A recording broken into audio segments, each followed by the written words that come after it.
GZT ofisinde Emin'le konuşurken ona Kırgızistan'a gittiğimi söyledim. O da bana Duygu, Türkiye'de de bir Kırgızistan var biliyor musun dedi. Sonra hemen fotoğraflara bakmaya başladık. Ben çok merak ettim, gitmek istedim. Oğuzhan, Emin ve ben hemen planımızı yaptık, biletlerimizi aldık, rotamızı çizdik ve Ulupamir köyüne doğru yola koyulduk. Ama tabii yola çıkmadan önce beni nelerin beklediğine dair en ufak bir fikrim yok. Bakalım başımıza neler gelecek.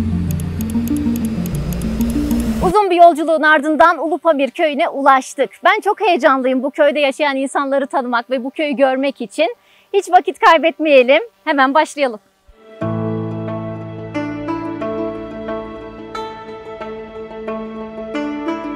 Merhaba. Merhaba. Adın ne? Ensar. Benim de adım Duygu. Nereden geldiniz? İstanbul'dan geliyorum. Köyünüzü görmeye geldim. Sizlerle tanışmaya geldim. Hoş buldum. Ya bu köyden bana çok bahsettiler biliyor musun Ensar?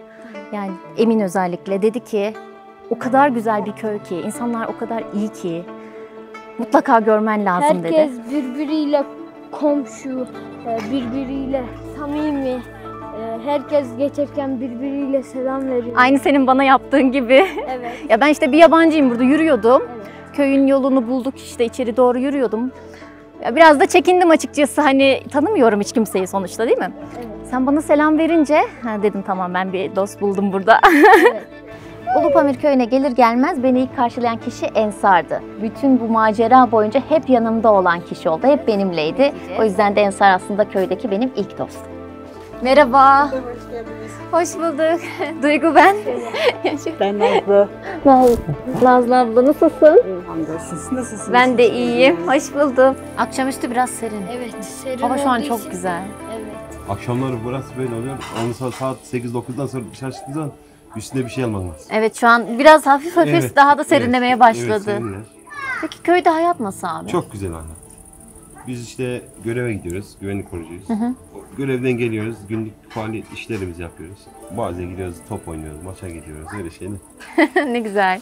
Ulupamir köyünün ilginç bir hikayesi var. Ulupamirliler yıllar önce Kırgızistan'da Rus tehdidiyle karşılaşmış. Sovyet güçleri 1916'da onları Afganistan'ın Pamir dağlarına gönderiyor. Aslında onları ölüme göndermişlerdi çünkü gittikleri yer yaklaşık 5000 rakımda ve eksi 40 derece soğuktu. Ama onlar bölgeye adapte olarak hayatta kalmayı başardı. 1979'da Sovyetler Birliği Afganistan'ı işgal edince Doğu Türkistan'a gitmekten başka çareleri kalmadı. Ama burada da Çin tehdidiyle karşılaştılar. Bu yüzden Hacı Rahman Kulu önderliğinde Müslüman bir ülke olan Pakistan'a göç etmeye karar verdiler. Ne yazık ki Pakistan'da da sıcaktan ölümler başladı çünkü eksi 40 derecede yaşamaya alışan Kırgızlar bir anda kendilerini 50 derece sıcakta buldular. Amerika bu durumdan haberdar olunca onları Alaska'ya davet etti. Aynı süreçte Türkiye'den de bir davet geldi. Kenan Evren, biz soydaşız, gelin Türkiye'de nerede istiyorsanız yaşayın diyordu. Aslında onlar Amerika'da sadece dinlerini değil, kültürlerini, kimliklerini, hatta isimlerini kaybedeceklerini ve birbirlerinden kopacaklarını biliyorlardı. Bu yüzden 1982'de Türkiye'ye gelmeye karar verdiler. Bir kısmı Malatya'ya, bir kısmı Adana'ya, bir kısmı da Van'a yerleşti. Sonra da Van'da tekrar bir arada yaşamaya başladılar. Kalıcı konutların inşa edildiği bu köyde de Pamir Dağları'ndan geldikleri için Ulupamir adını verdiler. Birkaç yıl sonra bölgede terör olayları başladı. Ulupamir köyü ise bölgede kilit bir görev üstlendi. Köyün erkekleri 90'lı yıllardan beri koruculuk yaparak terörle mücadeleye destek veriyor. Şu anda köyde yaklaşık 200 korucu var. Gençlerse rütbeli asker olarak görev yapıyor. Abi bir de benim fark ettiğim köyde herkes at biniyor. Burada Tabii Türk at üstünde büyürmüş. evet, burada çocuklarımız mesela Yusuf olsun, benim oğlum, Ensar olsun, bu yaşta ata binmeye başladı. Bir Yamin yaşında binmeye başladı. Abi Demin Esma dediniz mesela. Yaşlı. evet. Esma yani benden daha güzel at biniyor mesela. Gerçekten. Gerçekten yani öyle. Yani gençlerimiz çok burada ata düşkün. Yani çok gurur verici bir şey yani. Bu kadar küçük yaşta at binmeleri Evet, insan evet. mutlu oluyor. Abi bu arada yemeklerimiz soğudu. Tamam. Biz uzun yoldan geldik. Siz Tamam. bize evinizi açtınız.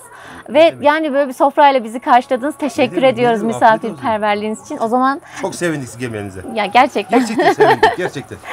Yani Türk misafirperverdir. Evet. Yani siz de, yani hepimiz Türk'üz yani.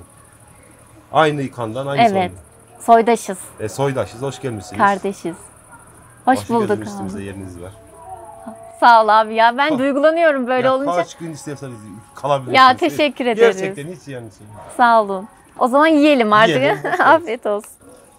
Nazlı abla ellerine sağlık. Ne demek ya? Ya biz bir de habersiz gelmiş olduk. Bu Böyle bizim çat kendi kapı. yaptığımız ekmekler. Aa öyle mi? Evet.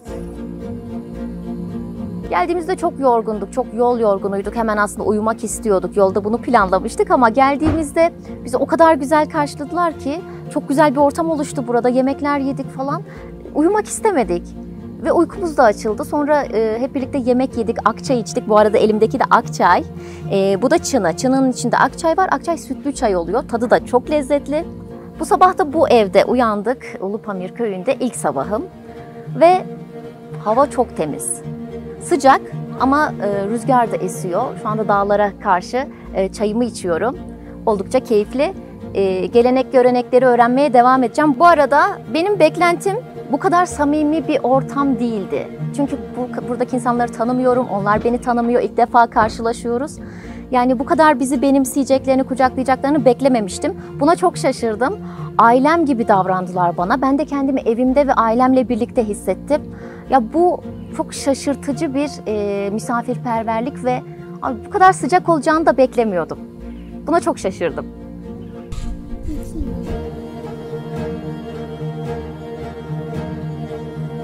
İstanbul'dan geldim. İstanbul'dan Sizi mı? görmeye geldim, evet. Çok sağ olun. Hoş geldiniz. Hoş bulduk. Allah acile nazım versin. Allah ömrünüze bereket versin. Allah Amin. sağlık, selametlik versin. Size de amin. Ata yengeniz, ılık avladınızca. Amin inşallah. Kandaysız. Şükür Allah'ıyım. Yaşımım. Yaş kakırı. Yaşım 110. 110 maşallah. 110. Maşallah, maşallah. Bu benim çevire. Nevirem değil, çevirem. Çevirek torun mu? Torununun oğlu maşallah. Torunun torunu. Torunun torunu maşallah. Allah sizlere uzun ömürler versin. Az önce yürürken biriyle tanıştım. Aksakal, yani köyün en yaşlısı, 110 yaşındaydı. Aksakal köyün en yaşlısı oluyor ve onlara o kadar hürmet ediliyor ki bilge kişi gibi oluyor Aksakal köyde. Ulupamir köyünün en yaşlı kişisiydi. Yaşlılara çok büyük bir hürmet var ve benim burada gördüğüm çok büyük bir saygı. Kültürde saygı çok önemli, büyüklere özellikle.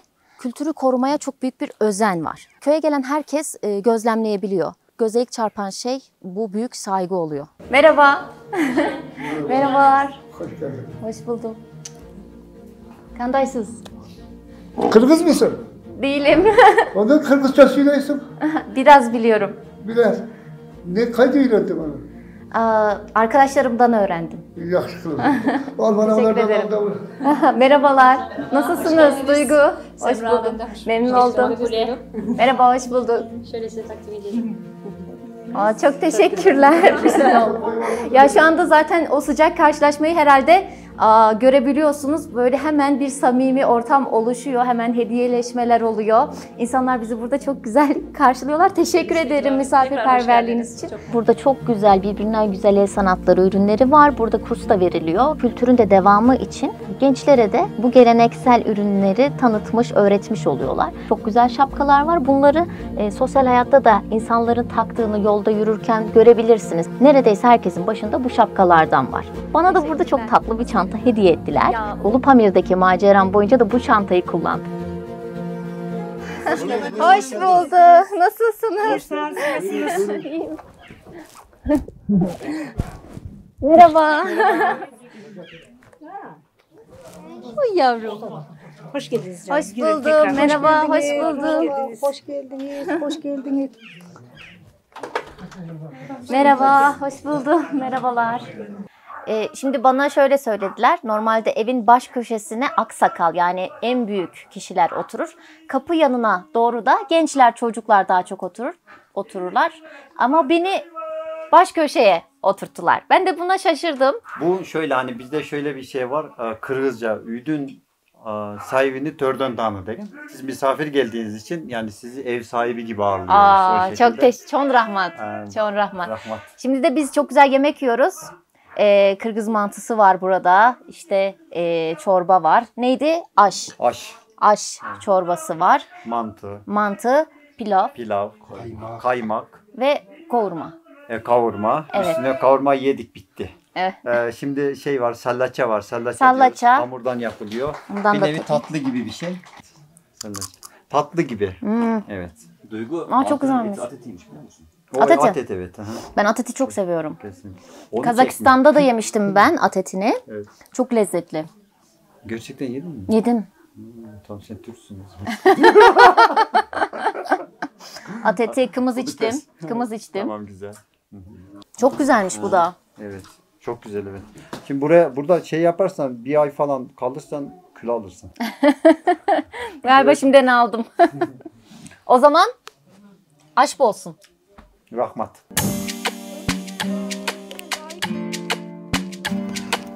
Sizi biriyle tanıştırmak istiyorum. Hasan abi. Hasan abi Ensar'ın babası. Köy hayatını daha fazla görmek ister misiniz diye sordu. Biz de evet dedik. O da bizi süt sağımına götürdü. Pek başarılı olamadım aslında. Çünkü bu benim aslında ilk denememdi. Şansımı daha sonra atla deneyeceğim.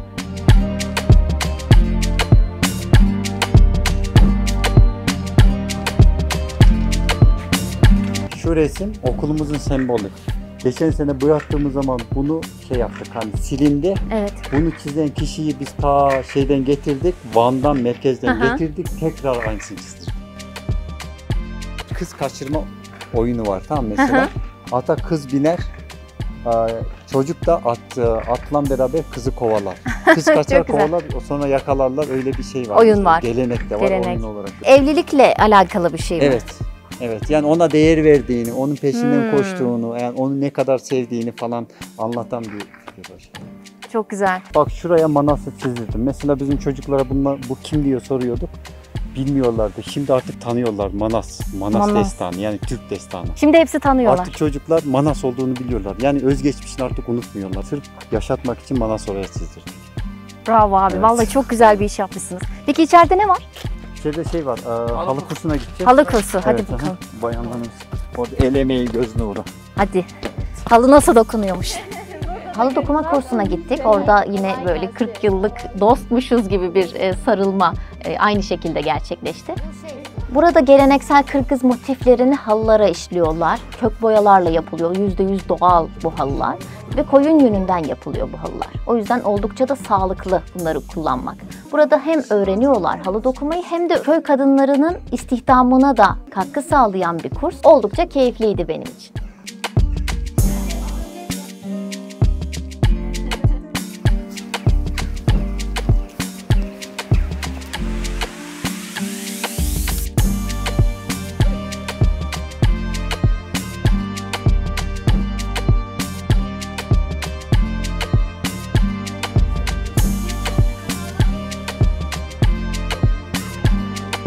Şapkanız dikkatimi çekti. Bir anlamı var mı şapkanız? Ya anlamışım ben evlendim 12 Temmuz'da.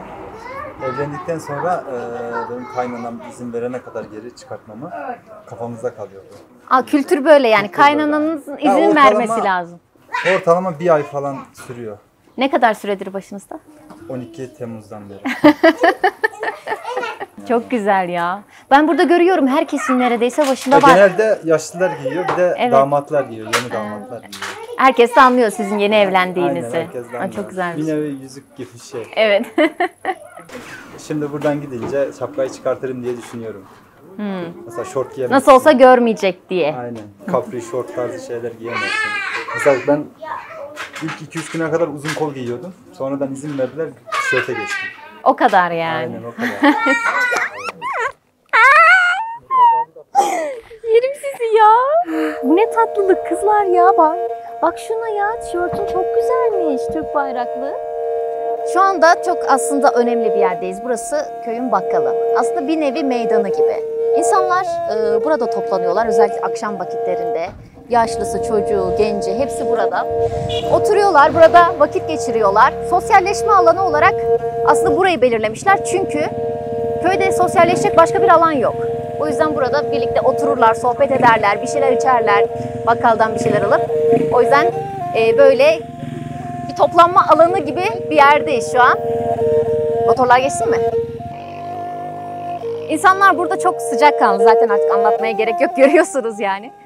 Çok sıcakkanlı, çok güzel karşılıyorlar bizi. Herkes birbirini tanıyor. Zaten köyde hep Kırgızlardan oluşuyor. Hep birbirleriyle evlenmişler. Dışarıdan evlilik yapmıyorlar. Kültürlerini korumak için bu yolu seçiyorlar.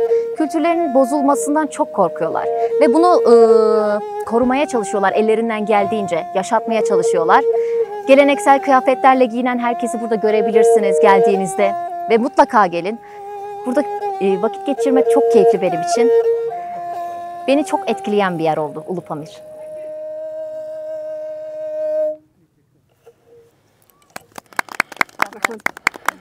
Tepelik bir alana çıktık. Arkamızda Ulupamir köyünün manzarası var ve burada Kırgızistan'dan gelen Kırgız sanatçıları bulduk.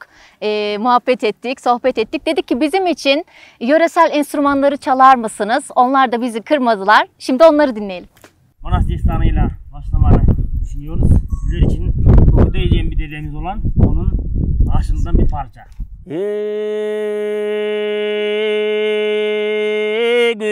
Kukutay'ın gök tusu kötürüldü kalkıldap, caynap jatkan kalayak atına mindi şaratıldap. Yerender jolga girişti, yerlü atka minnişti. Görüngöndö görünüp, görünbösö jönele. Kökjal batırga bullan, kökeskar todoy görünüp. Tak oşondo gördüңbö, astın salla bергende. Hacıdar sürlenip, артын salla bергende. Alp kolunday türlenip. Kabılanmınaz kökjal sereni çabışınan bütkönдөй. Barbaya jonu korkutup, geçmey suunu tolkutum. Kulağını tap tap kuşkırlıp, kurama jinap jürt kılıp. Kel kuş tap tap kuşkırlıp, senin atan kankor şeri. Tak oşondo gördüңbö, tentigen jinap jürt kılıp. Beki turgan karkıra, karkıranın birinde. Kalkımçımınday gına jandan tüngüldüm.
Geleceğim ama biraz gerginim. Kendim bilemem. Bırakma sakın, bak bana söz verdin. Sakın bırakma, bak bana söz verdin. Bırakma. Elge gel gelgende da paşasın adil başkarat. Elge gel kelgende da dağazası taş yarat. Yitir kırak tuyulup Kuntumak kurup jıyıla Çetine muz koğır jığıp Geline murdan oy kız kurat. Azamatı tuğcayıp da akılmanı çuğ basıp Tınççılığın caygarat. Üç çabılsa üç çıgıp Gülgü günde baygalat. Erge kelgende Ulupamir köyünde herkes at sürmeyi, at binmeyi biliyor. Burada herkes at üstünde doğuyor. Bunu böyle dersek aslında abartmış olmuyoruz. Çünkü ben az önce arkadaşa sordum, dedim ki İbrahim'di değil mi?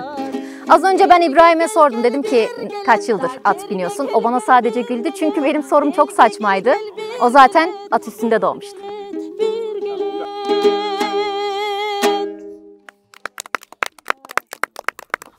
Akşam olduktan sonra Ulupamir'de yollar boşaldı. Herkes evine yemeğe çekildi. Biz de Hasan abinin evinde yemeğe davetliydik. Hızlıca orada sofraya oturduk. Aslında bizi başka bir aile daha yemeğe çağırmış. Haberimiz yoktu. O akşam aslında 2 defa akşam yemeği yedik.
Köyün minik kızları bize çok güzel bir dans gösterisi yaptılar. Sonra beni de dansa çağırdılar. Ben de Karacorgo dansını öğrenmiş oldum. Gerçekten çok ilginç bir dans çünkü attan etkilenerek bazı figürler koyulmuş dansın içine. At figürlerini dansın içinde sık sık görebilirsiniz.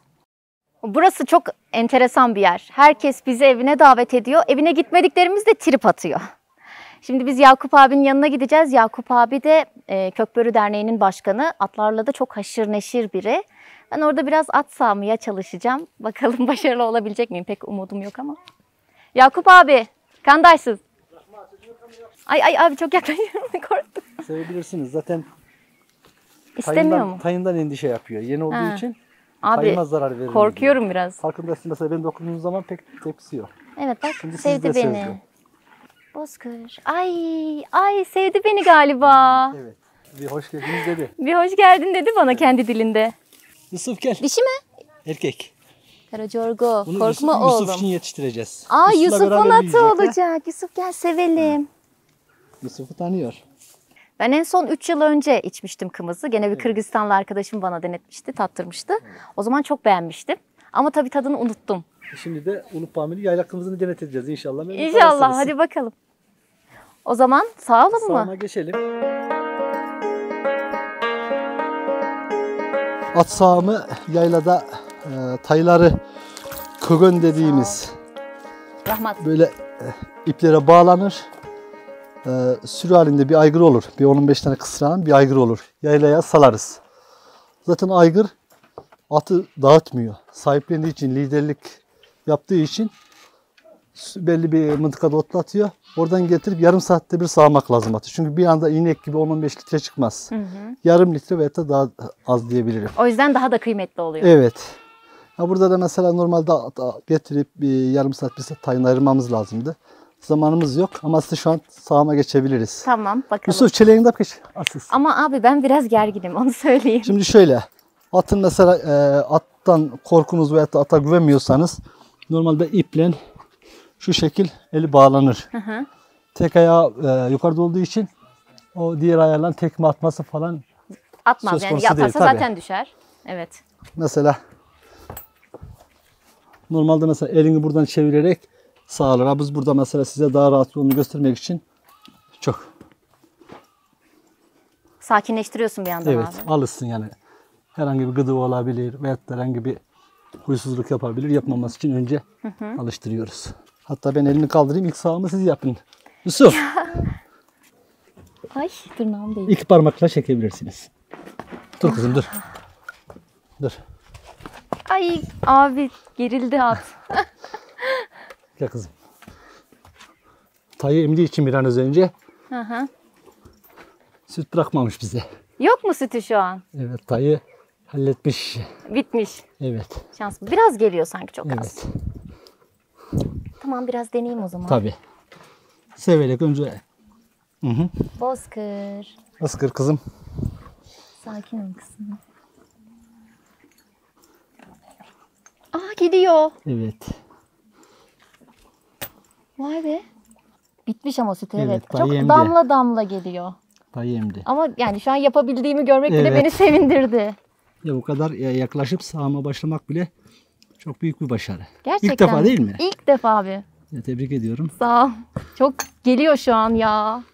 Ya bence bu kadar da yeterli. Abi çok güzel bir his. Çok mutlu oldum. Yani hem orada başarılı olduğumu görmek beni mutlu Evet. etti. Hem de böyle ata dokunmak, ne bileyim bağ kurmak Ben de çok tebrik hoşuma ediyorum. gitti. İşte mesela korkmadan ata yaklaşabilmek. Evet ben çok korkuyordum. Şimdi bayağı rahatladım yani. Dediğim gibi atlar hissiyatlı hayvanlardır. Evet. Yani korkanla korkmayanla, zarar verenle vermeyeni Evet. atlar hissediyor. Abi siz de çok güzel bakmışsınız atlara. Çok kıymet veriyorsunuz burada Çünkü bizim atlara. için gerçekten değerli. Zamanında bizim bütün yükümüzü, bütün cefamızı çeken hayvanlar. Burada da mesela rahata geldik diye bu attan, bu sevdadan vazgeçmedik. Bir de çocuklarımız da bu kültürü, bu sevdayı devam ettirsin istiyoruz. O yüzden Ya küçük burada yaşta. mesela doğunun en ücra köşesinde kalmamızın en memnuniyet verici yönü bu. Kültürümüzle, çocuk tarihimizle baş başayız bir nebze. Evet. Mesela siz de ta nelerden 2 seneden beri geliyorsunuz. Gezete ekibi ayrıca teşekkür ediyorum. Biz teşekkür ederiz bizi misafirperverliğiniz için. Tanıttığınız için, böyle bir kültür, böyle bir milletin olduğunu herkes kolay kolay bilmiyordu. Sizden sonra gerçekten bayağı bir iletişim kuranlar oldu sosyal medyada. At sevenleri, mesela kımız sevenleri, herkes bizi arıyorlar. Ya gerçekten mi? Evet. Çok iyi. Abi bunu şu anda içebiliyor muyuz? Tabii süzeceğiz. Evde süzelim. İsterseniz balkona geçelim. Olur. Hem süt tadın hem kımız tadın. Çok İkisi güzel mi? olur. Ya Duygu Hanım, şimdi bu az önce sağdığımız taze süt. Bu da hazır yapılmış kımız. Bakalım ikisinin de tadını tecrübe edin. Bakalım. Hı. Bu az önce Taze sağdığımız sağılmış süt. Bu pişmedi değil mi? Hayır, hiçbir işlem uygulanmıyor at sütünde. Pişirmedir, odur değil. Sadece temiz, hijyenik ortamda sağılır, süzülür, o şekilde içilir. Evet, berrak bir süt var şu Evet. an elimizde. Bir bakacağım tadına. Yusuf. O zaman birlikte içelim. Evet. Hadi bismillah diyelim. Bismillah. Sütümüzü içelim. Nasıl Çok tat? güzel. Harika bir tadı var değil mi? Yusuf birinci bitirdi. Alışkın olduğu için. Çok güzel ya. Sen ikincisin. Çok güzel. Şimdi O de zaman elimize sağlık. afiyet olsun. Şimdi de kımızı takdim edelim. Şu an görüyorsun rengi farklı kımızın. Evet, biraz daha krem Mat. rengi gibi. Evet, Evet. biraz mat. Kımızı biz beraber içelim. Böyle kokusu kokusu da da var, farklı. ekşi, böyle Şimdi kımızda şu taktik var. İlk direkt dikmeniz lazım. bir seferde. Evet. Tamam. Hadi Hadi o bismillah.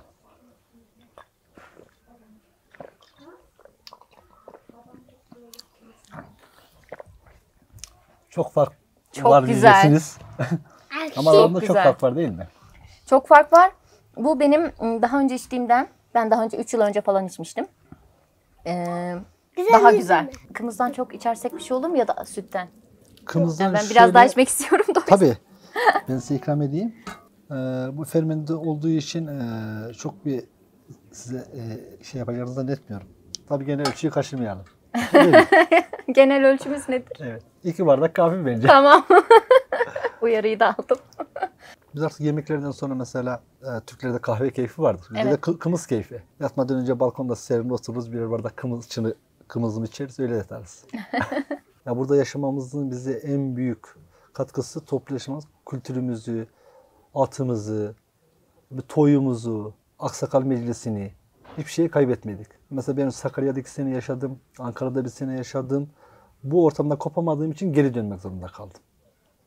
Yani şu anda mesela gençlerimiz ne kadar dışarıda okuyan var, memur var. Bir Antalya'da tatil geçirme avantajı var ama köye geliyorlar. Evet. Çünkü burada atmosfer çok farklı. Belki siz de fark Evet. etmişsinizdir. Yani bir toyumuzda 2000-3000 kişi aynı anda sevinir. Bir cenazemizde aynı anda üzülür. Evet. Yani her şeyimiz farklı. Biz sünnet toyumuzda bile herkes o evi ziyaret eder. Ya bu çok güzel bir şey. Yani bu ortamı başka bir yerde yaşamamız bence çok zordu. Çok zor abi. Evet. Burada ilk defa böyle bir şey gördüm ben de. Evet.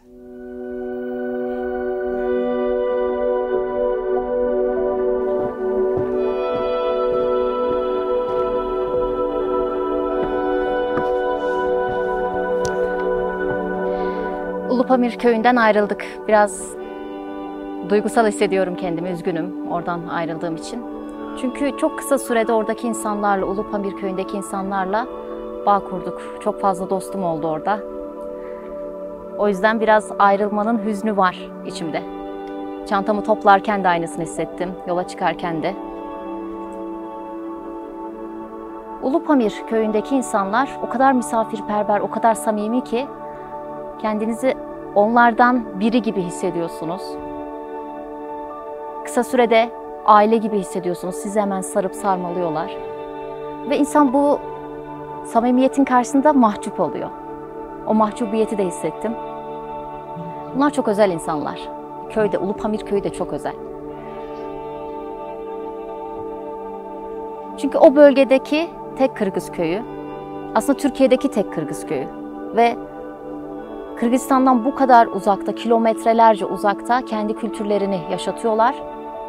Unutturmuyorlar, unutmuyorlar. 7'den 70'e herkes kültürün her detayını biliyor, hakim. Bu beni çok etkiledi. Zaten etkilenmemek de elde değil.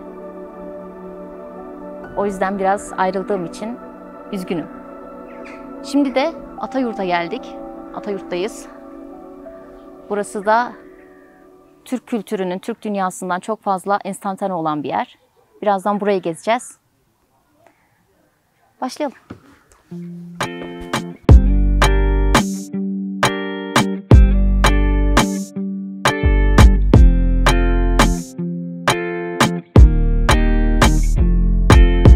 Kenan abi Atayurt projesinin sahibi. Ulupamir köyüne gittiğimizi öğrenince hemen Emine aradı. Bizi çay içmeye davet etti. Sizi asla bir çay içirmeden bırakmam dedi. Biz de hemen Atayurt'a onun yanına gittik. Fikir nereden çıktı burayı kurma fikri? Bu fikir normalde ben İstanbul'da 15-16 sene İstanbul'da yaşadım. Orada yaşarken 3-4 senede bir köyümüze, Ulupamir köyüne gelip gidiyordum. En son geldiğim zaman köyde bir erozyon olduğunu gördüm. Biraz dertlendik. Sonra gittik, pılımızı pırtımızı sattık, köye taşındık. Orada ufak bir atölyeyle başladık. Ulupamir'den. Evet, El Sanatları Atölyesi'yle başladık. Ondan sonra yavaş yavaş Hani derler ya Allah herkesin gönlüne göre veriyor. Öyle başlamış bulunduk. Sonra işte dizilerle, üniversitelerle, tiyatrolarla falan çalışmaya başladık. Köye gelen insanlar da otağda oturmak istediler. Yemeklerimizden yemek istediler. Ok atmak istediler. Ata binmek istediler. Derken Atayurt projesi doğdu. Kaç yılında başladı? 2018'de biz buraya başladık. 2019'da buranın açılışını yaptık. Biz ilk başta burayı bu kadar tutulacak, bu kadar talep görecek diye açmadık. Biz dedik ki yani biz ufak bir konsept başlatalım. En azından Van Erdiş'teki Kırgız Türklerini temsilen, kültürümüzü temsilen burada kendimizi tanıtma maksadıyla ufak bir yer yapalım dedik. Sonra konsept şu an bayağı bir büyüdü. Burada eski Türk devletlerimiz, eski 16 Türk devletini simgeleyen bir bayraklı yolumuz var. Burada bütün Türk devletlerimizin isimleri burada bilgi panolarında yazıyor. Ne zaman kuruldu, kim kurdu, ne zaman yıkıldı gibisinden. Burada elimizden geldiği kadar böyle tarihsel bilgiler de vermeye çalıştık. Burada da iskelemiz var. Burada da 24 Oğuz boyumuzun tamgalarını astık. Bunların da şimdi bilgilendirme panoları falan olacak. Yalnız manzara da müthişmiş. Birazdan zaten güneş batarken buranın manzarası daha da bir güzel olacak. Biz de Ulupamir'den yeni döndük. Direkt buraya geldik. Atayurt'a geldik. Ulupamir beni çok etkiledi. Çok özel bir yer. Şimdi o da biraz da bakan gözle alakalı. Şimdi altyapı aynı olunca, değerler aynı olunca tabii insan ister istemez benimsiyor. Evet. Şimdi sizin de bir altyapınız olunca, bir de bakan göz farklı olunca bizim kıymetimizi siz anlayabiliyorsunuz. Onun için o biraz da bakan gözle alakalı. Zaten şu an Türk kültürü dendiği zaman böyle kültürel bir köy, toplu bir köy dediği zaman Ulupamir ilk akla gelir. Ama ne yazık ki Ulupamir'de çok böyle ciddi kültürel bir yatırım, orada böyle bir projeler yok. Şu an yani kaderine terk edilmiş durumda diyebilirim köyümüz. Doğru. Aslında doğru ifade bu yani. Biraz yalnızlar. Onu gördüm. Ama Ulupamir gerçekten beni çok etkiledi. Çünkü orada ben de kendimi oralı hissettim. Oradaki insanlarla bir aile gibi hissettim. Buranın ismi de çok güzel. Atayurt. Var mı ismin özel bir hikayesi? Atayurt bizim Türkistan'ı simgeliyor. Atalarımızın yurdu. Evet. Sonuçta Atayurt'tan Anayurt'a gelmişiz. Ondan dolayı da dedim bu konsept ancak Atayurt olur diye öyle bir isim koyduk ve bayağı da benimsendi, bayağı da bir markalaştı. Tabii çok şık bir isim olmuş. Sağ olun.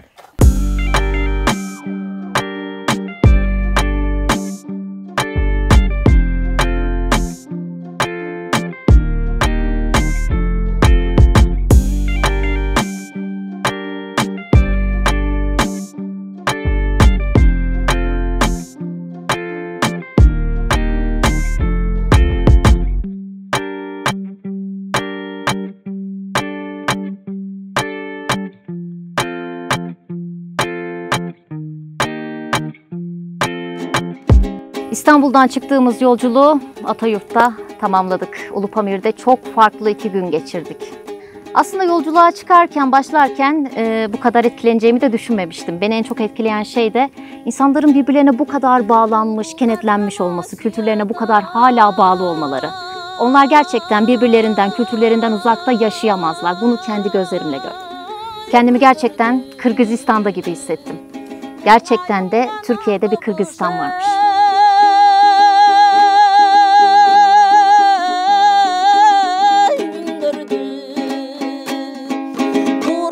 Basıp sırdaşkane mınday şairdu jırgal gündürdün ay gündürdün ey gündürdün ay ay oy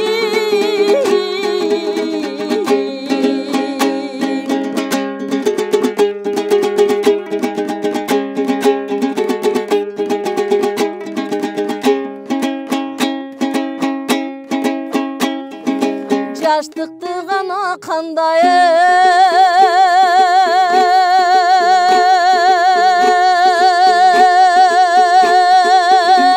oyloysun sen altın yaş susarday oyloysun Yakınlap çalmasalardan oşol жазғы bir tayda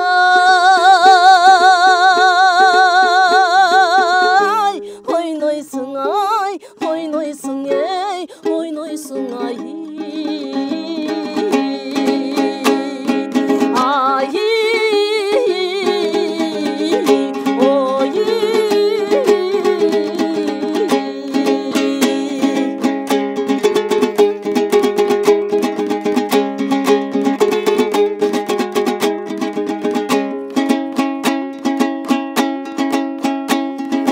Hayranı gana genem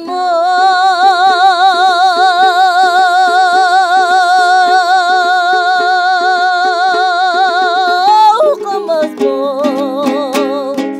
Baldı bir ganadan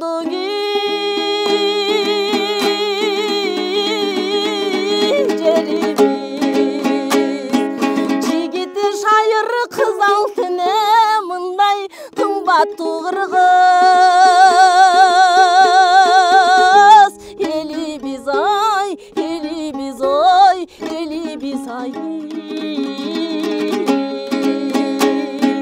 Ay oy.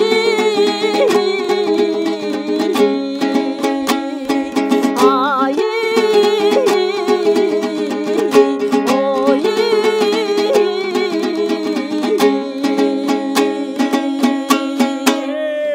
Vale, vale, vale, vale.